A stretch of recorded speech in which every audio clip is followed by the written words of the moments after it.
tema que se llama la Eucaristía. ¿Cómo se llama este sexto tema? La Eucaristía. ¿Qué es la Eucaristía? Nosotros la conocemos de manera muy general. ¿Qué es la Eucaristía? ¿Alguien sabe? ¿Qué es la Eucaristía? El cuerpo y la sangre de Cristo, exactamente. ¿Y dónde es donde se nos presenta el cuerpo y la sangre de Cristo? Antes de la hora santa.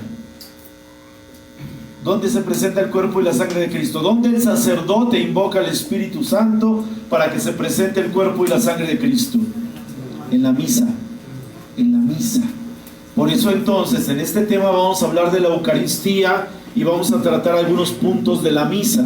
Pero la idea, miren, es que en este tema lo tomemos de una manera completa, de una manera total. La idea es que nos llevemos claramente que Jesús está vivo y que Jesús está resucitado en la Eucaristía, que no es un signo, que no es un símbolo, que es la presencia real de Jesucristo, que Jesucristo vive en el cuerpo y vive en la sangre realmente, que se presenta en cada misa. Porque muchos católicos, muchos de nosotros tomamos la misa solamente como un símbolo, como una reunión familiar o social. Muchos de nosotros somos católicos tan tradicionales que vamos a misa pero no sabemos a qué vamos. Y que muchas veces comulgamos el cuerpo del Señor y no sabemos qué estamos comulgando. Ese es el problema de muchos de nosotros. Entonces hoy en este tema vamos a explicar precisamente cómo viene esa presencia de Jesucristo real, verdadera y viva en la Eucaristía. Amén. Vamos a empezar primeramente por leer el texto del Evangelio de San Juan. El texto del Evangelio de San Juan capítulo 1, versículos del 1 al 5. Es bien importante remitirnos a la palabra del Señor, a la Biblia, porque de ahí mana toda verdad para nuestra fe. La Biblia no es un libro, no es una novela, no es una historieta. La Biblia es una palabra viva que conocemos como palabra de Dios, que son las Sagradas Escrituras y que contienen la verdad de nuestro proceso de salvación. Y entonces en la Biblia vamos a encontrar precisamente este argumento de quién es la Eucaristía y por qué los católicos decimos que la Eucaristía es el cuerpo real, vivo, santo de Jesucristo que se presenta en cada misa.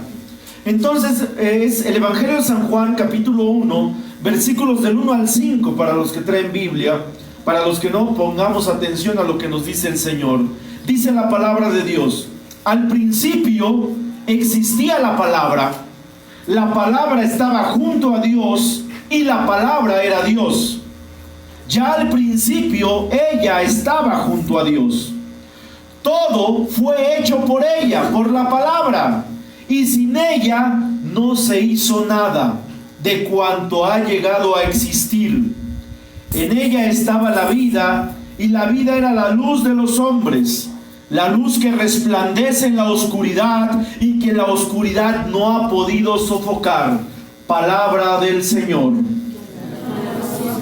Entonces, ¿de quién está hablando este texto bíblico? De la palabra. De la palabra. Y dice que la palabra ya existía desde el principio. Y dice que la palabra estaba junto a Dios y que la palabra era Dios. Estamos hablando entonces de una palabra que es palabra creadora, transformadora, renovadora. Esta palabra algunos lo llaman verbo, por el hecho de actuar, por el hecho de accionar, por el hecho de ser. En griego, la palabra, el término palabra que usamos en este texto bíblico, en griego se usa el texto logos. Logos en griego significa palabra, significa verbo, pero no como lo entendemos en el español. El logos del que nos habla este texto viene del griego, y la palabra logos en griego significa aquello que cambia, aquello que transforma, la palabra que te hace cambiar de vida, la palabra que puede crear todo aquello que tú deseas. En este texto entonces encontramos que la palabra es Dios, que la palabra estaba junto a Dios Y también nos dice que por medio de la palabra fueron creadas todas las cosas que existen. ¿Y qué son todas las cosas que existen? Todo lo creado que está a tu alrededor. Todo lo que tú ves a tu alrededor. Bueno, cuando no hay contingencia ambiental, ¿verdad? Todo lo que hay a tu alrededor. ¿Qué hay a tu alrededor? ¿Qué es lo que hay a tu alrededor? Nada más para que te des una idea de lo que la palabra es capaz de crear. El universo, que es infinito, es decir, el universo que no tiene fin, que está lleno de sistemas solares, que está lleno de galaxias. Esa palabra creó todo el universo, que tú y yo no nos podemos imaginar, que tú y yo no tenemos una inteligencia capaz de imaginarnos cómo es totalmente el universo. Porque cada vez que el hombre quiere explorar el universo, se da cuenta de que hay cosas que no conoce, porque el universo es infinito, no tiene fin, no tiene límites. Hemos explorado nuestro sistema solar, que también es creación de la palabra, y sabemos que nuestro sistema solar gira alrededor de un sol que fue creado por la palabra, y que hay planetas que son creados por la palabra. ¿Te imaginas el poder de la palabra para poder crear un universo? ¿Te imaginas el poder de la palabra para crear los océanos? Para crear los montes, las montañas, las plantas, los árboles, los animales, desde animales microscópicos hasta animales que pesen 10, 15 toneladas, de los ríos, de los lagos. La palabra que creó este aire que estás respirando, que no ves, pero que es fundamental para nuestra vida. Así nos lo narra el libro del Génesis en su capítulo 1. Cómo Dios, por medio de la palabra, fue creando todas las cosas. ¿Qué fue lo primero que creó Dios? Por medio de la palabra. No fue el hombre. El hombre fue lo último. La luz. La luz. Libro de Génesis. Dios dijo: hágase la luz, y hubo luz. Fue lo primero que creó Dios, la luz. Pero fíjate cómo lo dice. Dios dijo. Dios dijo. Cuando usamos el verbo decir, ¿qué estamos haciendo? Como seres humanos, ¿qué hacemos? Yo dije, ¿qué estoy usando? La palabra. Entonces, ¿qué usó Dios para crear la luz? La palabra. ¿Qué usó Dios para crear el universo? La palabra. ¿Qué usó Dios para crear montañas, cerros, valles y ríos? La palabra. ¿Qué usó Dios para crear animales que vuelan, animales que se arrastran, animales del mar? La palabra. ¿Qué usó Dios para crear al hombre a imagen y semejanza? La palabra. Entonces, la palabra de la que nos habla este texto bíblico, logos, es una palabra creadora, es una palabra transformadora, es una palabra que cambia. Y dice que la palabra estaba ahí y que la palabra era Dios. Es decir, la palabra es divina, la palabra es Dios, el logos es Dios. Y todo ha sido creado por ella. Y después dice el texto, la palabra, en ella, en la palabra estaba la vida. Y la vida era la luz de los hombres. Ya nos está hablando entonces de que la palabra da vida. El logos da vida. Aparte de que la palabra crea, también la palabra da vida. ¿Qué hizo Dios cuando formó a Adán? Dice el texto bíblico, Génesis 2, que Dios formó a Abraham del barro, que hizo esa figura de barro, y ya que estuvo hecha, era simplemente barro. ¿Qué hizo Dios para que tuviera vida ese barro? Sopló sobre de ella y le dio el soplo divino, y entonces ese barro tomó forma humana, que fue hecha, pero también tuvo vida. Entonces la palabra también da vida. La palabra es creadora, pero también la palabra da vida. La pregunta, ¿tú necesitas vida actualmente? No te hablo de la vida física, porque evidentemente estás vivo. Te hablo de una vida que va más allá de la vida física. Emocionalmente necesitas vida. Sí, claro. Espiritualmente necesitas vida. Sí, claro. ¿Por qué? Porque de repente pasamos por depresiones, porque de repente pasamos por enfermedades, porque de repente no nos sentimos amados por los nuestros y sentimos que nos morimos, aunque respiramos. Necesitamos vida. ¿Y quién es el que te puede dar vida? Dios, pero ¿a través de qué? De la palabra. Y al final de este texto que leímos dice: la luz resplandece en la oscuridad y la oscuridad no ha podido apagarla. Si la palabra que es creadora, la palabra que da vida, también la palabra da luz. ¿Para qué nos sirve la luz? Para ver en las tinieblas. ¿Perdón? Para ver en las tinieblas. Para ver en las tinieblas, para caminar con seguridad, para sentirnos protegidos. Entonces también la palabra es luz. También la palabra nos protege, también la palabra nos guía. Por ejemplo, en ocasiones cuando nosotros vamos a un lugar y está muy oscuro y no traemos algo de luz, una lámpara, una vela, ¿qué hacemos en la oscuridad? ¿Cómo vivimos la oscuridad? Con miedo. Yo no paso. ¿Qué tal si me caigo? ¿Qué tal si hay alguien? ¿Qué tal si sucede algo? Yo no. Y de repente la oscuridad nos da miedo, nos da temor. Muchas veces esa oscuridad es parte de nuestra vida. ¿Por qué? Porque vivimos en tinieblas de temor, de inseguridad, de humillación, de violencia. Vivimos en la oscuridad de una enfermedad que te dicen que es mortal. Vivimos en la oscuridad de saber que nadie te ama, que tus propios padres te aman. O vivimos en la inseguridad o la oscuridad de que hay alguien que te está traicionando, etcétera. Entonces nuestra vida muchas veces es una vida de oscuridad. Pero la palabra nos dice que la palabra, valga la redundancia, la palabra también es luz. Y las tinieblas, es decir, tus problemas, el pecado y el demonio, no van a poder apagarla. Dios en su luz es más grande que cualquier tiniebla. Dios en su luz es más grande que cualquier situación problemática. Dios en su luz es más grande que cualquier enfermedad que tú andes cargando. Porque las tinieblas no van a poder apagar la luz de la palabra.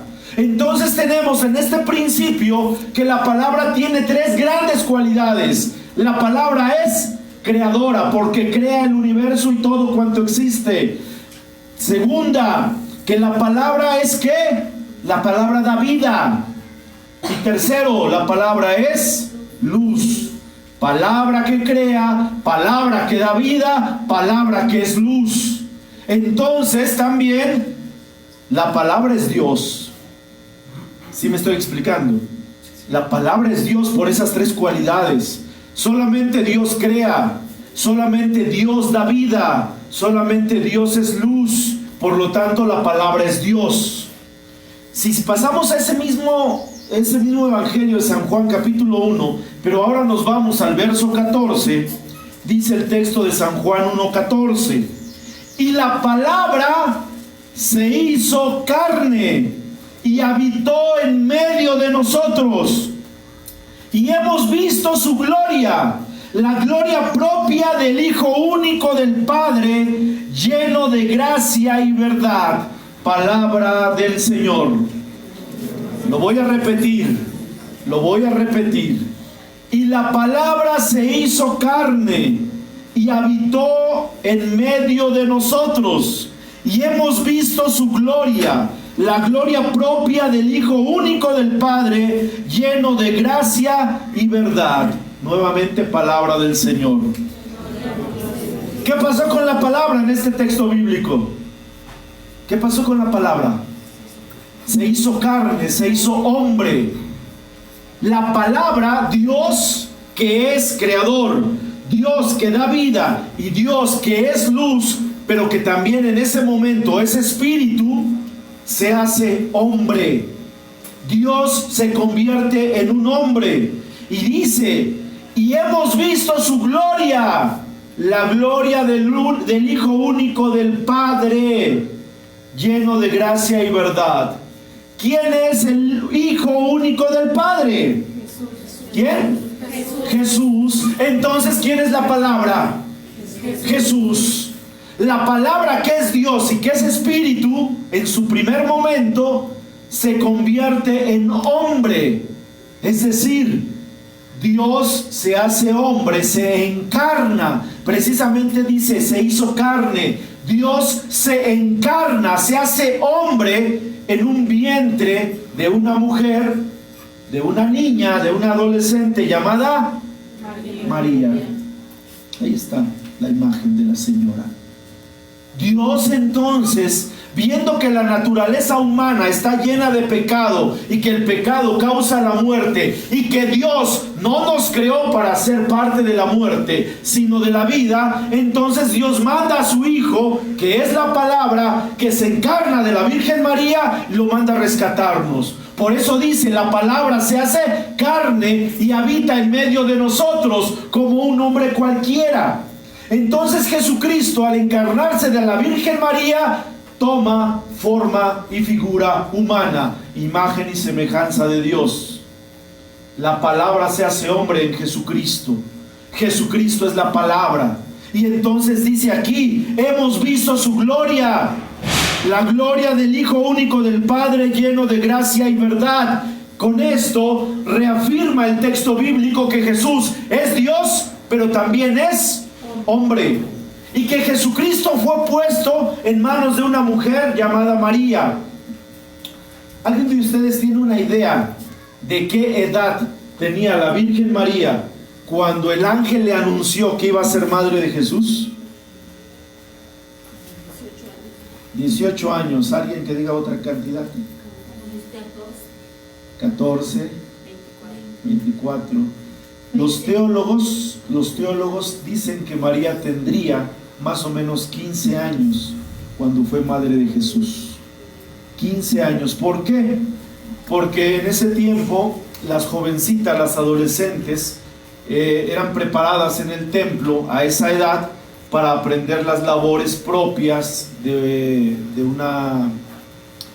la cultura judía, en cuestión de que reconocemos que los judíos tienen una cultura totalmente centrada en Dios. No nada más esa edad, sino que ella fue puesta desde más pequeña, consagrada al servicio del Señor. Y entonces, a los 13 o 14 años, una niña judía tenía ya la posibilidad de casarse y de contraer matrimonio. ¿Sí me estoy explicando? Es decir, tendría María 15 años, más o menos, porque a esa edad era la edad en que una niña judía ya podía casarse, porque ya había aprendido las labores propias de una mujer preparada para el matrimonio. ¿Sí me estoy explicando? O sea, ella era preparada para el matrimonio. Entonces, las chicas de aquella época pues tendrían más o menos esa edad cuando eran escogidas para casarse. Recuerden algo, la cultura judía negociaba las bodas. Es decir, los novios no son como ahora, que yo escojo a mi novia y decido casarme con ella. Las bodas judías eran arregladas por los papás, donde los novios muchas veces no intervenían. Entonces, María estaba pues, como cualquier adolescente, preparándose para su vida, cuando el ángel le anuncia que iba a ser madre de Jesús, y tendría más o menos 15 años. Esa edad le calculan los teólogos. Entonces, María era una adolescente cuando se aceptó ser madre de Jesús. La palabra entonces se encarna de la Virgen María, porque la Virgen María, Dios la escoge precisamente para que fuese la madre de su Hijo.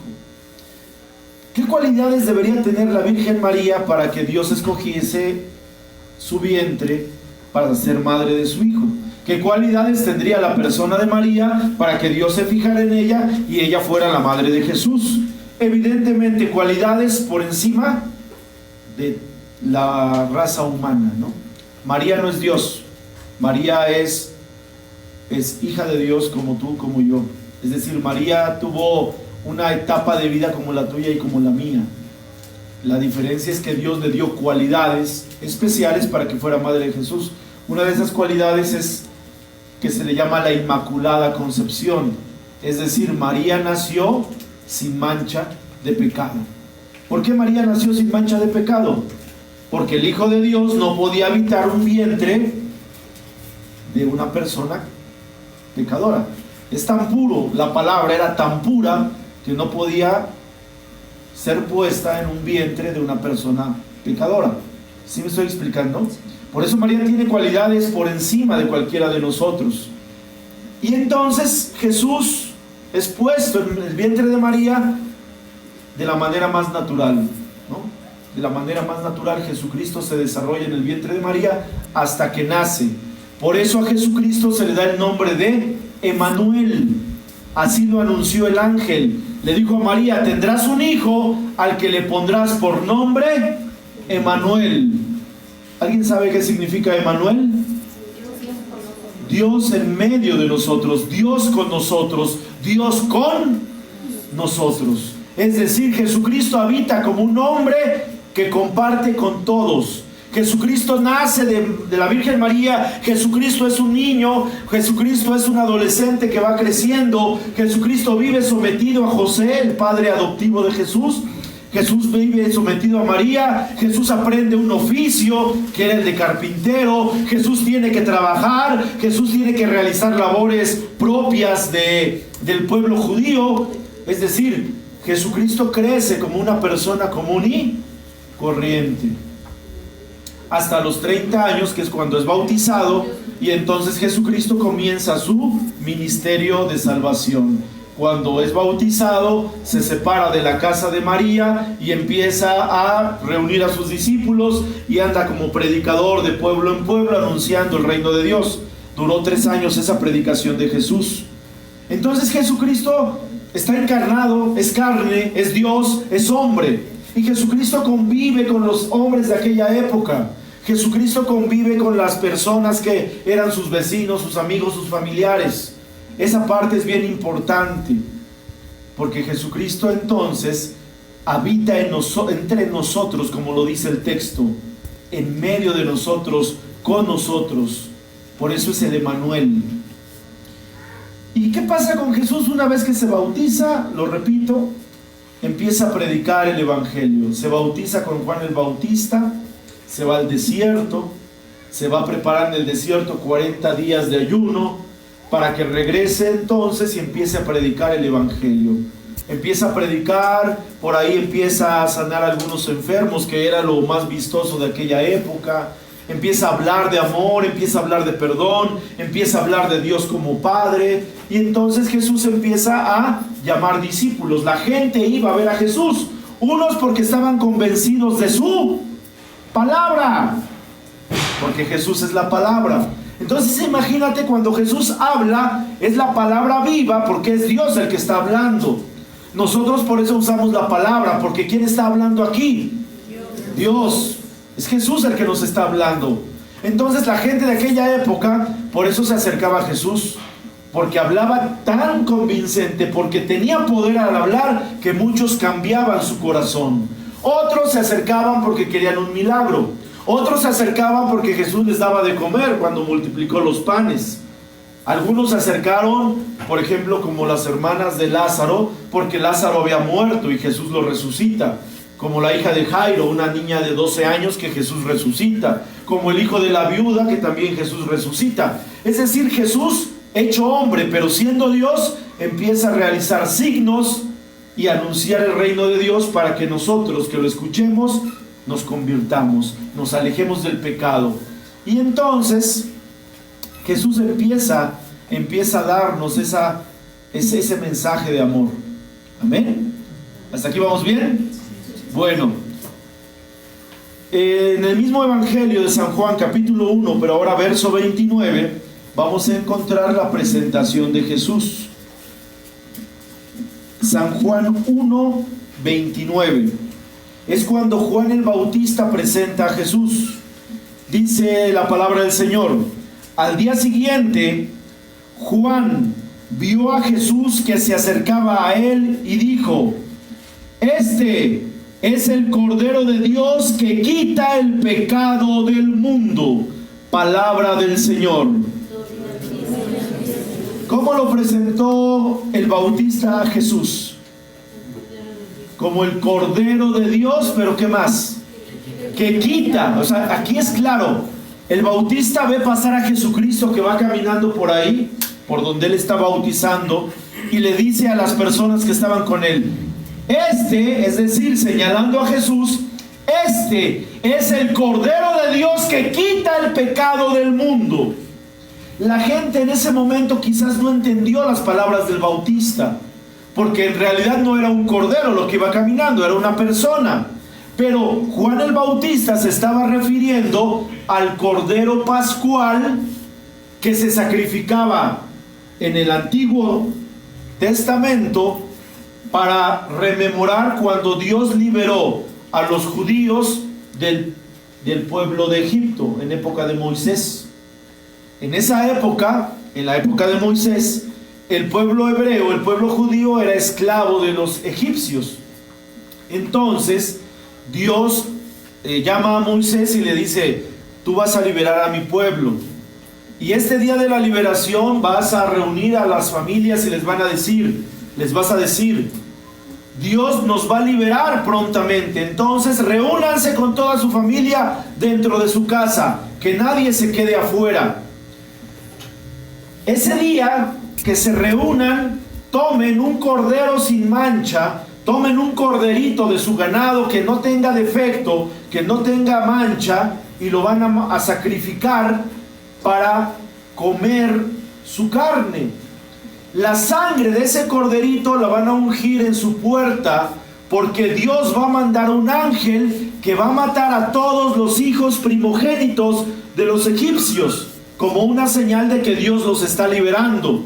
Pero para que ese ángel respete su casa, tiene que ver la sangre del cordero embarrada en la puerta, y entonces el ángel va a pasar de largo.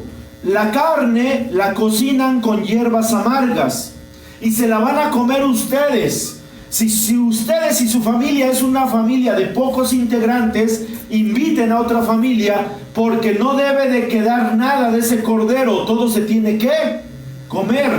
Una vez que terminen de comer, salgan, porque yo voy a liberarlos de la opresión de este pueblo. Y entonces el pueblo lo hizo. Tomó un corderito, lo sacrificó, ungió los dinteles, es decir, la puerta de su casa, comieron el cordero, y una vez que comieron salieron. Y ahí es cuando en el camino Dios abre el mar rojo para que el pueblo pase. Eso sí lo han visto, me imagino, hay películas sobre eso. Bueno, esa cena pascual que fue en el Antiguo Testamento es la rememoración que va a hacer Jesús en el Nuevo Testamento, y de lo que estamos hablando. Por eso el Bautista lo presenta como el Cordero de Dios que quita el pecado del mundo. El Bautista está señalando a Jesús como ese corderito que se mataba en la cena pascual para que el pueblo fuera liberado. ¿Sí me estoy explicando? Sí. Por eso el Bautista dice que quita el pecado del mundo, que nos libera del pecado. Por eso el Bautista lo presenta así, pero la gente no lo entendió, porque no veía un cordero, sino veía una persona. Entonces el Bautista nos deja esa promesa: Jesús es el Cordero de Dios que quita el pecado del mundo. ¿Sale? ¿Hasta aquí vamos bien?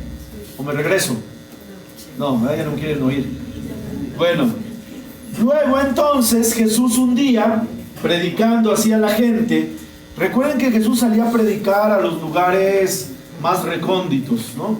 Predicaba en pueblitos, predicaba en la grande ciudad, muchos se acercaban a Jesús, gente muy instruida como los fariseos, pero también llegaban a Jesús gente del pueblo, gente que trabajaba, gente que estaba enferma, llegaban muchos niños, llegaban personas que andaban en pecado como la mujer adúltera, o como enfermos como la hemorroísa o como el leproso. Es decir, Jesús no rechazó a nadie, pero siempre Jesús les daba un mensaje de conversión, siempre Jesús les daba una enseñanza, siempre Jesús decía: ámense, amen a su enemigo, perdonen al que les ha hecho daño, solamente si se hacen como niños van a poder entrar en el reino de los cielos.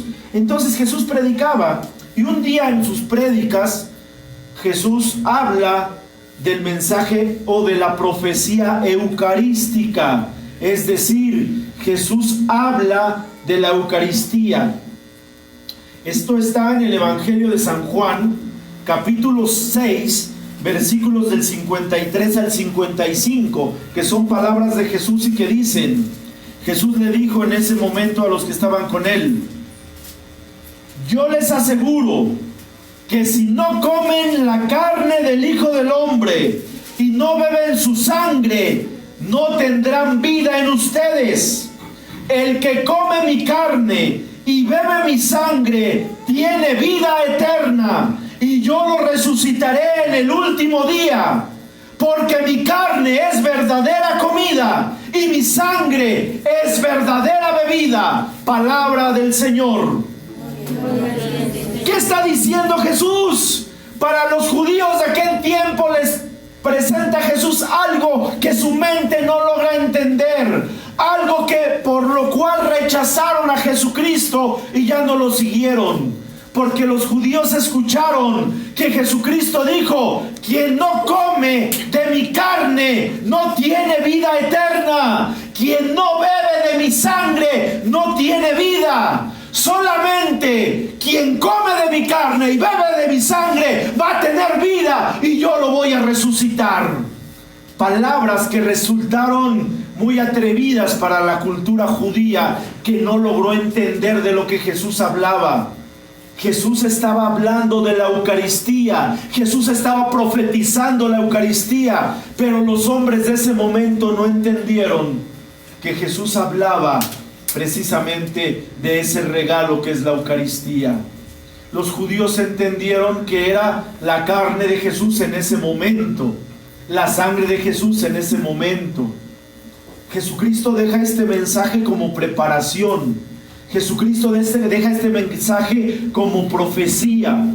Por eso no se entendía lo que el Señor quería decir.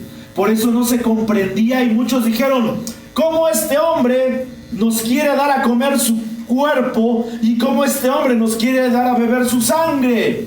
Eso lo prohíbe nuestra ley, porque eso es canibalismo. Desde el punto de vista más sencillo, eso es canibalismo. Y por eso después narra el texto bíblico que muchos judíos empezaron a ir. Y es cuando surge la frase que le da Pedro. Cuando los judíos se retiraron, que fueron muchos, Jesús le dice a Pedro: oye Pedro, tú también, ustedes también me van a dejar. ¿Y qué respondió Pedro? Señor, ¿a quién iremos si solo tú tienes palabras de vida eterna? Entonces Jesús nos está en este momento dando a entender que hay que comer su carne y hay que beber su sangre. ¿Para qué? Para tener vida eterna. Y te voy a hacer otra pregunta. Soy bien preguntón, si ya se dieron cuenta. La pregunta es: ¿cuándo comienza la vida eterna? Cuando comemos la carne y bebemos la sangre de Jesús. Ahí comienza la vida eterna. Y esta respuesta que me da mi hermana nos tiene que iluminar mucho, porque muchos pensamos que la vida eterna comienza cuando yo me muero. Eso es lo que nos han dicho. Ya se murió, ahora sí tiene vida eterna. No, la vida eterna comienza cuando comemos el cuerpo de Jesús y cuando bebemos su sangre. ¿Cómo le llamamos a ese sacramento cuando por primera vez lo estamos haciendo? La primera comunión. Nada más que todavía no lo hemos comprendido como los judíos. Todavía tenemos velos en los ojos y no hemos entendido que cuando comemos la hostia estamos comiendo ¿qué? El cuerpo real de Jesús. Cuando bebemos del cáliz consagrado estamos bebiendo su sangre. Eso es lo que no hemos comprendido, porque nuestros ojos, como los ojos de los judíos, tienen un velo que no hemos podido nosotros entender. Por eso muchos de nosotros, a pesar de que recibimos la comunión, de repente nos vamos a otra religión, o de repente nos separamos de la iglesia y decimos: están locos estos. ¿Cómo va a ser el cuerpo de Jesús un pedazo de pan? ¿Cómo va a ser la sangre de Jesús una porción de vino? Y no creemos, porque lo queremos ver con los ojos humanos. Pero la Eucaristía se tiene que ver por la fe. Por eso es importante ese tema que les compartió mi hermano Carlos. La Eucaristía no se ve con ojos humanos. La Eucaristía se comprende por medio de la fe. Entonces, los judíos por eso abandonaron a Jesús, porque lo comprendieron solamente de manera humana. ¿Cómo nos va a dar de comer su cuerpo? ¿Cómo nos va a dar de beber su sangre? Este hombre está loco. Mejor nos vamos antes de que nos contagie. Y en la iglesia les digo que pasa esto también. Entonces ya Jesús les había dado este mensaje. A este mensaje los biblistas le llaman el discurso eucarístico o la profecía eucarística. Jesús lo dio, todavía le faltaba tiempo para que se cumpliera. Todavía Jesús tenía que hacer otras actividades antes de su pasión. Y siguió predicando, se fue por aquí, se fue por allá, hasta que entonces llegó aquel día que todos conocemos como Jueves Santo, previo a la Pascua. En la Pascua, todos los años, el día de la Pascua, los judíos se reunían ¿a qué? A comer el cordero de la primera cena pascual, para recordar que Dios los había liberado de Egipto. ¿Sí me explicó? Todos los días, cada año, todos los días de Pascua se reunían, mataban el corderito, lo guisaban con hierbas amargas, se reunía la familia y lo comían, recordando lo que Dios había hecho al liberar el pueblo de Egipto. Jesús también lo hacía. Como buen judío, Jesús respetaba la ley. Y entonces cada año Jesús lo celebraba. Pero esta vez, cuando ya Jesús tenía 33 años, cuando ya Jesús estaba a punto de iniciar su pasión, Jesús le dice a sus discípulos: a ver, vayan a la casa de fulano, van a encontrar por ahí una burrita, un burrito, van a decirle al dueño de la casa: dice el maestro que aquí va a cenar. Y entonces fulanito les va a preparar la habitación del piso de arriba. La casa de los judíos generalmente era de dos pisos. Es decir, les va a preparar la parte alta. Y ustedes ahí entonces preparen todo para la cena de Pascua. Es decir, pero para la cena de Moisés. ¿Sí me estoy explicando? Bueno, pues ese día se reunió Jesús con sus discípulos. Algo importante, mira.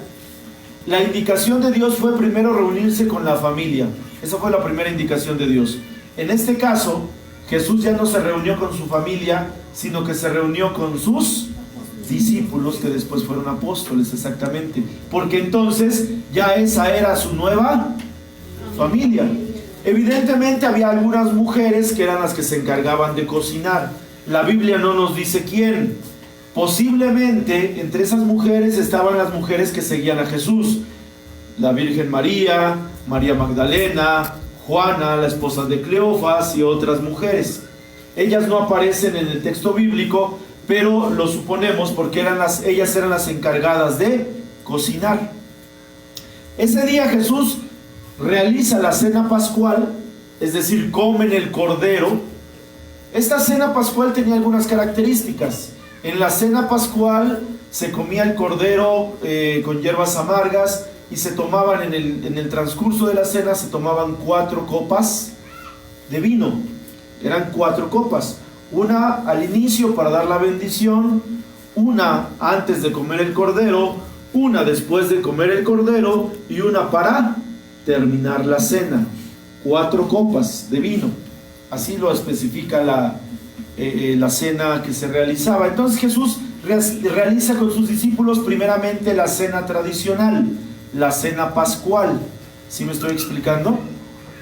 Pero una vez que terminan de comer el cordero, el borreguito, el animalito, una vez que terminan de comer, termina la cena legal, así le llaman, la cena legal. Y entonces Jesús, después de la cena legal, llega la cena eucarística, lo que nosotros conocemos como la última cena. Y entonces Jesús, esto lo retomamos del Evangelio de San Lucas, capítulo 22, versos del 19 al 20, y en San Lucas Dios nos dice: después tomó pan, dio gracias, lo partió y lo dio a sus discípulos diciendo: este es mi cuerpo que se entrega por ustedes, hagan esto en memoria mía. Y después de la cena hizo lo mismo con el cáliz diciendo: este es el cáliz de la nueva alianza, sellada con mi sangre, que se derrama por ustedes. Palabra del Señor.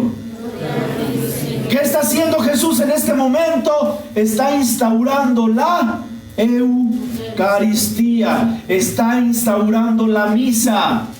Con estas palabras son las palabras de consagración que repite el sacerdote cuando estamos en la misa.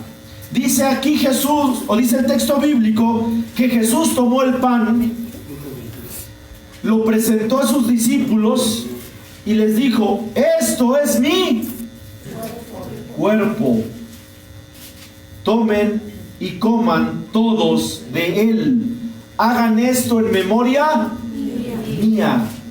Háganlo, una orden que dio el Señor. Luego tomó el cáliz y que dijo: esto es el cáliz, este es el cáliz de mi sangre, que será entregada por ustedes. Y aquí entonces es cuando Jesús nos deja su cuerpo y su sangre viva. Jesús dijo: esto es mi cuerpo, esto es mi. No dijo: esto se parece a. No dijo: esto representa. No dijo: este es el símbolo de. No, Jesús afirmó: esto es mi cuerpo. Y Jesús afirmó: esto es mi sangre. Está afirmando. Y en este momento Jesús está hablando de lo que tiene en la mano, es decir, del pan y del vino. Y Jesús es ahí claro: esto es mi cuerpo, esto que tengo en la mano es mi cuerpo, esto que tengo en el cáliz es mi sangre. No es nada que se parezca, ni un símbolo, ni un signo. Por eso entonces Jesús después dice: hagan esto en memoria mía, síganlo recordando. Luego San Pablo en la carta a los Corintios, capítulo 11, versículos del 26 en adelante, dice: cada vez que comemos de este pan y cada vez que bebemos de esta sangre, estamos anunciando la muerte del Señor hasta que venga. Es decir, estamos recordando su sacrificio hasta que Él venga de nueva manera, pero ahora en su parusía, ahora rodeado de gloria. Esta parte es la que nos da vida a los católicos. Es cuerpo real de Jesús, es sangre real de Jesús. No es imitación, no es representación. Repito, Jesús dijo: esto es mi cuerpo. ¿Alguien sabe cómo se hacía el pan de aquella época? El pan que presentó Jesús en aquella época, ¿alguien sabe cómo estaba fabricado? ¿No? ¿No? ¿Nadie sabe? Solamente era pan de harina de trigo, amasado con agua y cocido en el carbón, en el horno o en el comal. Eso era, Eso era. Era harina de trigo, le ponían agua, la amasaban, la aplanaban y la ponían en el comal. Y ahí se cocía. ¿Sí? No tenía levadura. No tenía levadura. Por eso el pan de los judíos era un pan delgadito. Nosotros actualmente utilizamos, esto nosotros lo llamamos como hostia o forma, que sería el nombre correcto, la forma. Esta es una forma sin consagrar, por eso yo la puedo tocar, ¿sí? Esta forma, ¿de qué está hecha? De harina de trigo con agua y cocida en el horno, sin levadura. Es lo mismo que Jesús presentó en la última cena. Lo único que varía puede ser el tamaño. Es lo único que varía. Entonces, cuando Jesús estaba en la última cena, tomó el pan y le dijo a sus discípulos: esto es mi cuerpo, coman de él. Entonces Jesús desde ese día le dio autoridad a sus apóstoles y a los hombres que sus apóstoles consagraran para hacer lo mismo, recordando a Jesús. Esos apóstoles formaron discípulos a los que se les llamó obispos, y los obispos formaron discípulos a los que se les llamó presbíteros, y esos presbíteros son los que nosotros llamamos padres o sacerdotes, que son por sucesión apostólica, es decir, por el sacramento del orden sacerdotal, son los únicos que pueden celebrar la Eucaristía. Porque así como Jesús le dio autoridad a sus discípulos de hacer esto, también los discípulos impusieron las manos sacramentalmente sobre los que fueron obispos para que pudieran hacer lo mismo. Y los obispos hacen lo mismo, imponen las manos sacramentalmente para que los presbíteros puedan también hacerlo. Por eso en la misa, el único que celebra y que puede convertir el pan en cuerpo de Jesús y el vino en cuerpo de Jesús es el sacerdote, nadie más. Sea obispo, o sea, desde el papa, el obispo o el presbítero, nada más ellos. El obispo, el presbítero puede ser una persona muy santa, como ayer lo decíamos, o puede ser la persona más pecadora, pero es el único que tiene la sucesión apostólica, es decir, es el único al que le fueron impuestas las manos en transmisión apostólica desde Jesucristo hasta ahora para que puedan celebrar la misa, nadie más. Ni tú ni yo podemos consagrar, aunque digamos la misma fórmula, porque no tenemos el poder que Dios les da a ellos. ¿Sí me explicó? Incluso una vez la Virgen María en sus apariciones, ella misma lo dijo, que ella, siendo madre de Jesús, no podía, aunque era madre de Jesús, madre de Dios, no podía convertir el pan en cuerpo de Jesús ni el vino en su sangre. Eso solamente lo pueden hacer los sacerdotes. Y te digo, puede ser el sacerdote más santo, pero puede ser el sacerdote más pecador, pero lo que actúa en ese momento es Cristo. Por eso se dice que cuando un sacerdote está administrando los sacramentos, es Cristo mismo el que lo está haciendo. Se llama esto persona in Christi, es decir, persona en Cristo. Cristo mismo lo está administrando. Y entonces cuando lo hace el sacerdote, esto ya no es pan. ¿Qué es? Cuerpo, carne de Jesús. ¿El vino qué es? Sangre de Jesús. Para los que de repente tenemos dudas, porque lo queremos ver solamente con los ojos del cuerpo humano y decimos, ay, cuando yo paso a comulgar, como igual la hostia, no como un pedazo de carne. Bueno, porque el milagro eucarístico permite comer el cuerpo de Jesús en forma de pan, precisamente para evitar el escándalo de los judíos que decían, ¿cómo comer una carne viva? ¿Sí? Cuando tú comulgas, por fe sabes que comulgas el cuerpo de Jesús bajo la apariencia del pan. Cuando tú comulgas el vino consagrado, estás comulgando la sangre en forma de vino, para que no nos escandalicemos, para que nuestro intelecto y nuestros sentidos no se escandalicen. Pero cuando tenemos dudas, entonces Dios ha permitido algo que se llaman milagros eucarísticos. ¿Han oído hablar de ello? ¿Han oído hablar de los milagros eucarísticos? De que en ciertos momentos, en ciertas misas, algunos sacerdotes han tenido, al momento de consagrar en sus manos la hostia consagrada, y en ese momento, la hostia de pan, y en el momento de consagrarlos, poco a poco esa hostia se va convirtiendo en la sangre de Jesús. Hay muchos milagros eucarísticos. El primero sucedió en el año 1230 en Italia, en una ciudad llamada Lanciano, donde el sacerdote dudaba que realmente el pan se convirtiera en cuerpo y el vino en sangre de Jesús.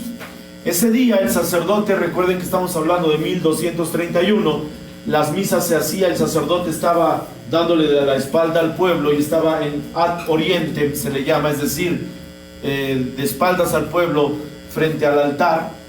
Cuando el sacerdote empieza a consagrar, lo que pone en el cáliz es pan, y lo que pone lo que pone en la patena es pan, lo que pone en el cáliz es vino. Al momento que lo levanta para la consagración, invoca las palabras de Jesús, repitiendo lo que hemos leído.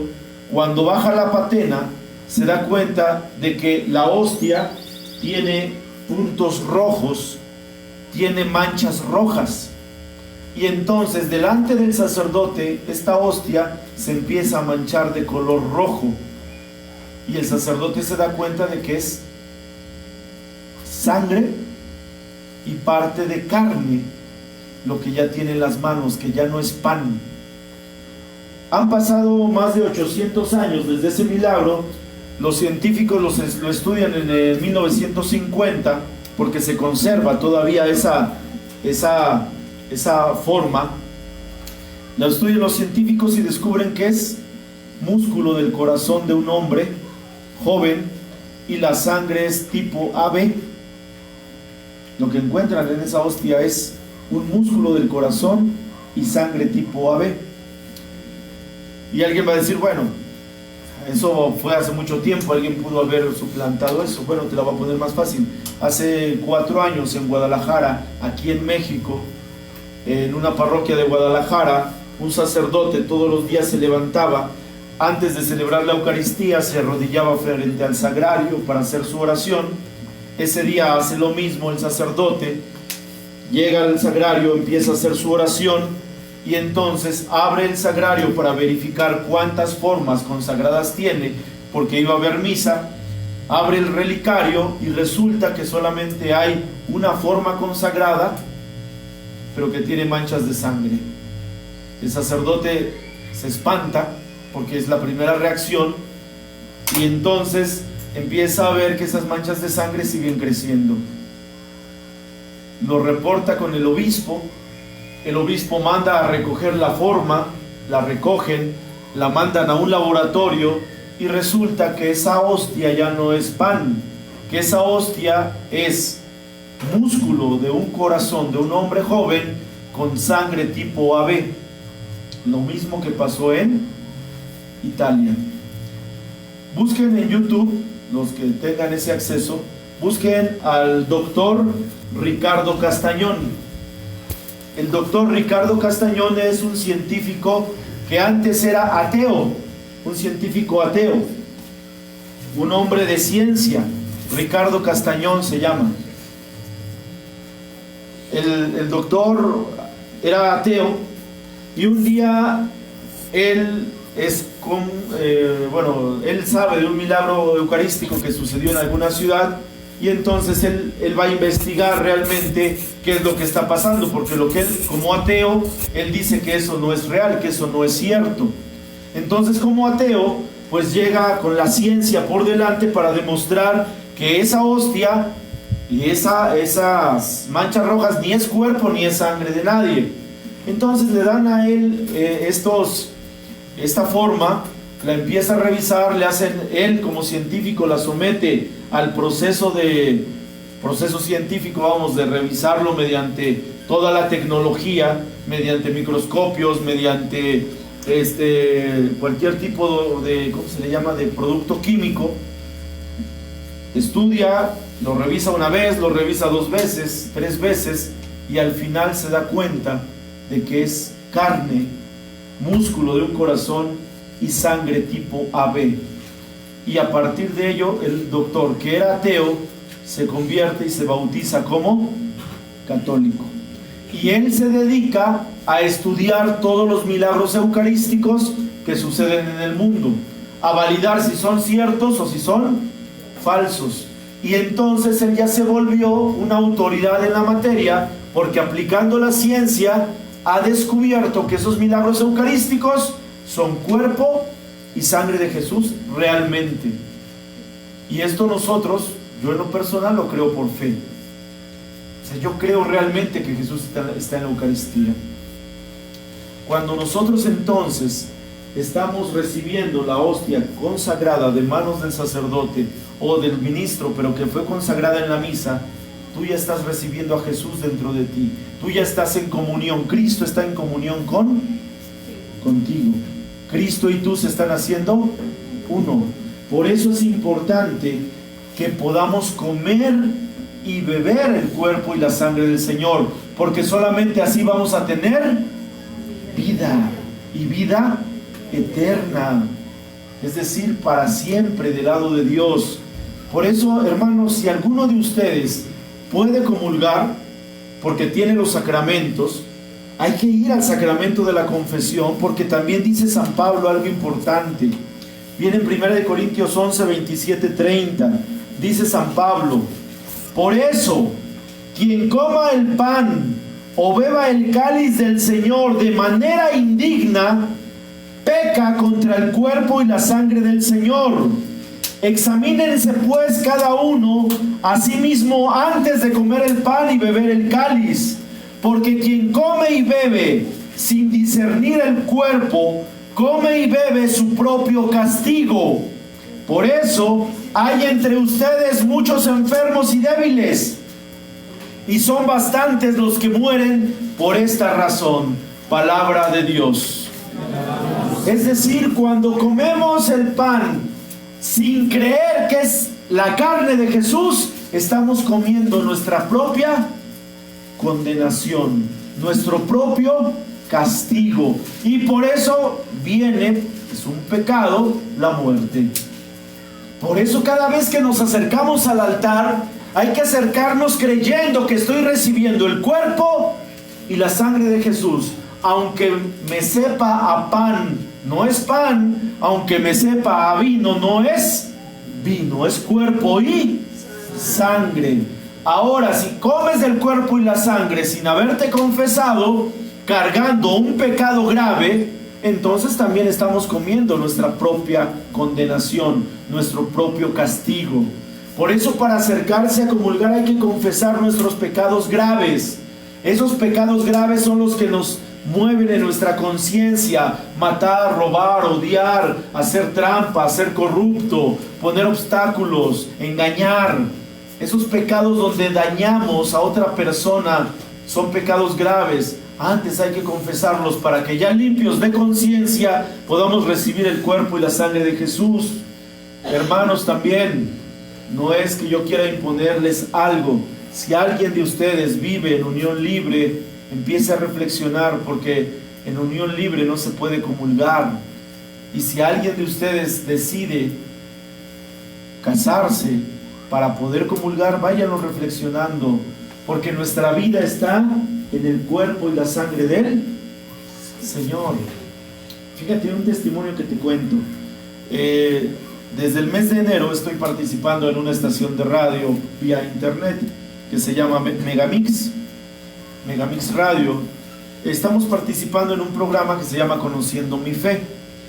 Todos los miércoles, les hago publicidad, todos los miércoles a las 12 del día, por Facebook Live, por YouTube o por una liga de internet, podemos escuchar o ver la programación. Y entonces miércoles a las 12 me toca conducirlo, y para esto la productora del programa ha ido turnando 3 niños que me acompañan. Tres niños de primaria cada semana se van rolando para compartir temas de la iglesia. Estos niños están en un proceso. Bueno, resulta que yo no sabía, son 2 mujeres y un varoncito. Yo no sabía que el varón no tenía la primera comunión. A mí me dijo la productora: oye, José Luis, mira, va a ir Fernán, se llama, va a ir Fernán, va a compartir contigo la cabina, pero ojo, Fernán no cree en Dios. Es un niño de 12 años que dice que Dios no existe porque todo lo que existe fue hecho por la ciencia o por la naturaleza. Él no cree en Dios. Por eso sus papás me pidieron que yo lo ayudara, pero yo lo meto a la estación de radio para que comparta contigo. Ok, no hay problema. Compartiendo la palabra en la estación de radio con este chico han sido 3 veces, 3 sesiones. Hemos platicado en la estación de radio, interactuamos, yo doy el tema y luego le pregunto y él me da su punto de vista. Han sido 3 sesiones donde hemos compartido la estación de radio, y apenas el miércoles pasado me tocó compartir con otra niña, pero llamó Fernán por teléfono y al aire lo dijo. Dice, porque hablamos sobre el tema de la Eucaristía, lo que estamos hablando ahorita, y entonces Fernán me dice, pues yo les quiero dar una noticia, que yo quiero hacer mi primera comunión porque yo quiero recibir el cuerpo de Jesús y quiero beber su sangre, porque desde que empecé a escuchar la prédica, digo, indignamente me menciona, dice, desde que empecé a escuchar la prédica de mi hermano José Luis, yo estoy ya convencido de que Dios me ama y de que Dios está presente en la Eucaristía. Y entonces él ya decidió hacer su primera comunión, no porque sus papás se lo hayan impuesto. Él decidió hacer su primera comunión para poder tomar el cuerpo y la sangre del Señor. Si él de 12 años lo quiere hacer, ¿por qué tú no? ¿Por qué tú no te animas a vencer esos obstáculos que te impiden recibir el cuerpo y la sangre de Jesús? Si lo haces, bendito Dios, qué bueno, manténlo. Pero si no lo haces, busca la forma de estar en orden sacramentalmente para poder realizarlo, y entonces estarás, ¿qué? Comiendo y bebiendo la salvación eterna. Ahorita que tienes vida y que puedes tomar la decisión, reflexiónalo y anímate. Si no lo puedes hacer por el momento, Dios no te deja fuera, Dios no te excluye. Puedes participar de la misa, pero quizás no puedas participar de comer su cuerpo y su sangre. Dicen los teólogos, haz una comunión espiritual. ¿Y qué es la comunión espiritual? Decirle a Dios, Señor, no te puedo recibir por medio del sacramento, pero yo te recibo en mi espíritu para que me prepares, para que más adelante yo también pueda comulgar. ¿Sí me estoy explicando? Entonces vale la pena meditarlo. Y ya para terminar nuestra plática, nuestra charla, pues vamos a ver, si nosotros decimos que la hostia consagrada y el vino consagrado son el cuerpo y la sangre de Jesús, quiere decir que cada vez que el Padre lo consagra tenemos a Jesucristo en persona. Esto también es grande y es bien grato. Cuando el sacerdote te presenta a Jesús, la hostia consagrada te está presentando a Jesús vivo. Antes de la comunión, el sacerdote, después del rito de la paz, pero antes de la comunión hay un breve espacio. ¿Alguien recuerda qué dice el sacerdote en la misa? No me digan que no van a misa. ¿Qué dice el sacerdote en la misa? Después de la paz y antes de la comunión, en ese momento. De hecho, el sacerdote hace esto. No. ¿Qué dice? Lo presenta así. Este es el Cordero de Dios que quita el pecado del mundo. Dichosos los invitados a la cena del Señor. ¿Qué palabras repite el sacerdote? Las mismas que hizo Juan el Bautista, presentando a Jesús, Cordero de Dios que quita el pecado del mundo. Así como los judíos no entendieron aquella frase, también de repente nosotros no lo entendemos porque vemos pan. Pero si tenemos fe, ¿a quién estamos viendo? A Jesús vivo, a Jesús resucitado. Y entonces después ya el sacerdote nos lo da en comunión. Cuando nosotros vemos entonces el cuerpo del Señor Jesús ya consagrado, estamos en persona con Cristo. Tú estás delante del verdadero Dios, estás delante del verdadero Jesús, que fue el que creó todo, como la palabra, que fue el que se encarnó de la Virgen María y que también fue el hombre que se hizo pan. Es decir, la palabra se hizo hombre y el hombre se hizo pan, para estar con nosotros, para quedarse con nosotros. Y entonces hay momentos en que nosotros también acudimos a Jesús, pero no en la comunión. Le llamamos ¿cómo? En la hora santa. ¿Qué pasa en la hora santa? Se nos presenta a Jesús dentro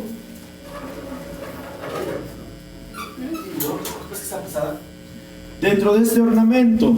¿Alguien sabe cómo se llama este ornamento? Custodia. ¿Y para qué sirve la custodia? para presentar a Jesucristo, Cordero de Dios, para que las personas vengan a platicar con Él. Porque si Dios está vivo, Dios te escucha, Dios te ve, Dios está contigo. Y entonces este ornamento no vale por lo que está hecho. Puede ser de madera o puede ser de oro, pero el ornamento no vale por eso. El ornamento vale porque en esta parte central se coloca ¿qué? El cuerpo de Jesús, para que tú vayas a platicar con Él, para que tú vayas a adorarlo, para que veas a Jesús. Tú vas a ver solamente la hostia, pero aquí está Jesús vivo, está Jesús resucitado y te está escuchando. Por eso es recomendable que cuando tengas necesidades o cuando tengas algún momento de tu tiempo, vayas a ver a Jesús al sagrario y platiques con Él. Evidentemente esto se hace por medio de la fe. Por medio de la fe. Vamos a ver la hostia, pero en tu fe tú sabes que estás hablando con Jesús. Jesús es depositado en la parte central, en este cristal, mediante un viril. El viril es la forma donde se sostiene la hostia. Se mete en medio y se deja para la adoración de los fieles. Te digo que la custodia, es decir, el ornamento puede ser de madera, puede ser de metal, puede ser de oro, puede ser más grande, puede ser más pequeño, pero no es importante la custodia. Lo importante es el cuerpo de Jesús que está ahí para que tú lo vayas a visitar, para que tú vayas a orar. Dice Santiago: ¿tienes necesidad?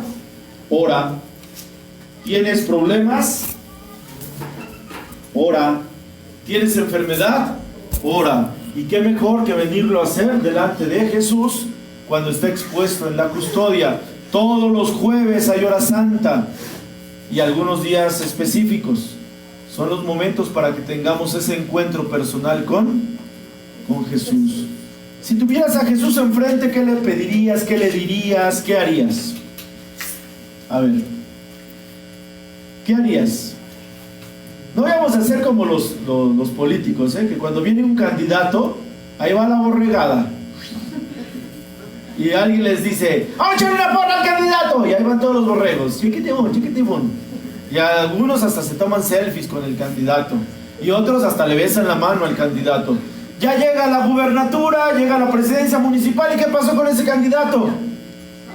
Ya nunca más te vuelve a recibir. Ya nunca más se toma la foto contigo. Ya nunca te da lo que te prometió. Es más, lo vas a visitar. No tengo tiempo. Pero cuando andaba en campaña, hasta tocaba la puerta de tu casa. ¿O no? Bueno, si hacemos eso con una persona de carne y hueso, ¿o qué tal cuando van al baile? A ver, que va a venir por ahí alguien famoso, un grupo famoso, un cantante famoso. Hasta nos bañamos, hasta nos peinamos, nos ponemos lo mejor que tenemos de gala y tratamos de llegar temprano para estar frentito al templete o donde va a estar. Sale y no falta alguien que le dice papacito o mamacita, dependiendo de las cualidades, ¿verdad? Y le echa porras y grita, y algunos llegan hasta aventarle cosas medio extrañas, ¿verdad? Bueno, eso lo saben mejor que yo. Y es una persona humana que nada más canta bonito y ya.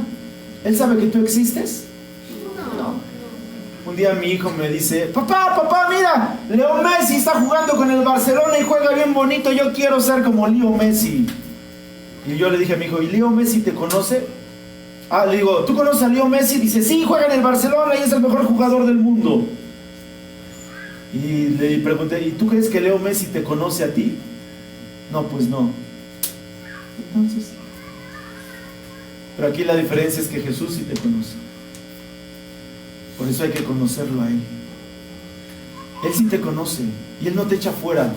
Tú en este momento puedes llegar a Jesús como el más pecador de los hombres, con el pecado más grave que tengas, con lo peor que haya sido, pero Él no te va a rechazar. Él te va a escuchar y Él te va a ayudar en lo que tú le pidas, porque Dios no guarda rencor, porque Dios no echa fuera a sus hijos, porque Dios no te quita nada, sino que te da lo que tú necesitas para salir adelante. Esa es la ventaja. O sea, Dios no es como el político que te olvida, ni como el artista que nada más durante un rato lo disfrutas y después él nunca sabe que tú estuviste ahí echándole porras. Sí, nada más se lleva la parte de su ganancia, que es el boleto que tú pagaste por verlo, ¿no? Pero tú vienes a ver a Jesús y Él no te va a pedir nada, simplemente te va a escuchar, te va a dar la paz. Todo esto es de manera personal. Es decir, si tú personalmente lo crees, va a suceder. Pero si tú no lo crees, decía Carlos, por medio de la fe, si tú no lo crees, entonces no va a suceder. Esto es por medio de la fe. Y la fe vive en nosotros como un regalo de Dios, pero que de repente se queda ahí guardada porque no lo usamos.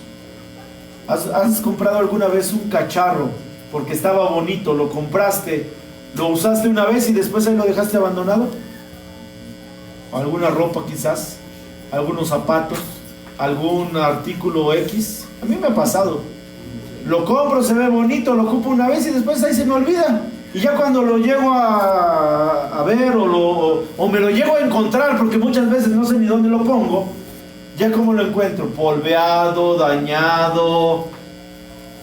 De repente así pasa con nuestra fe. Si no la usamos, no vamos a descubrir al verdadero Dios que tenemos en la Eucaristía.